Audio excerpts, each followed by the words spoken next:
Wag. Makatulong kayo ng kondisyon mga kababaihan na madala sila doon sa bahay Kalinga. Then after that, pwede silang tawagan kung maganda ang klase ng ito.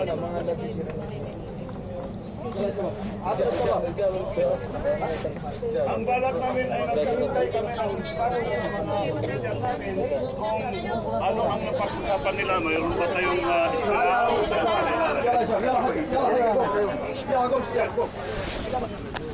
Huwag niyo bibigay yung gamit niyo. Huwag niyo bibigay. Ngayon po, nag-antay kami po na tawag. Wala po kayo. Huwag niyo bibigay yung mga gamit niyo. Hindi mo na nakit. Nai-problem.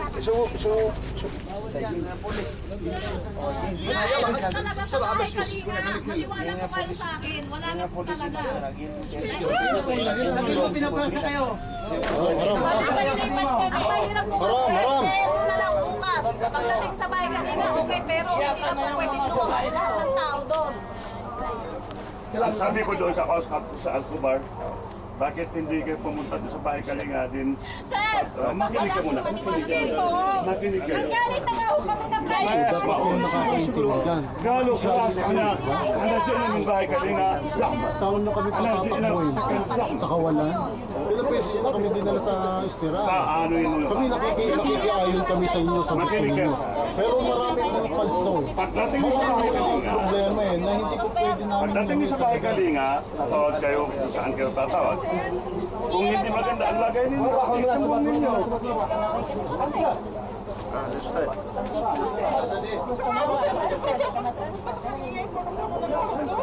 Sabihin mo na ano, hindi na makakalabas ng tawag. Pinapuno-puno kasi. Ilang beses na yung mga nakakasamahan natin doon. Wala na mapaglagyan. Halos matulog doon nakatayo na. Dapat meron silang tamang tulugan. Pinag-ilan namin namin dumain. Hanggang ngayon, hindi pa sila napapauwi sa loob ng 4 na buwan o 3 months na exit na lang. Paano yun? Saan na lang yung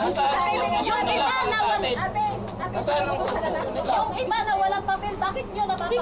Haram. Wala, haram. Kami na nagtsatsaga sa sariling sikat kami, pero hindi kami naging exit visa. Yung mga ibang babae na. Magbabayad sila ng 5,000, 4,000, para lang daw mabilis yung pag-process ng papel. Tama ba yun? Hindi pa sila yung pera po. Lalabas tayo dito para ano, wala silang wala. Yun nga po gusto kong sabihin sa mga babae kung sino yung lalaking nanghihingi sa inyo ng pera para pauwi kayo ng madali, ayaw nila sabihin.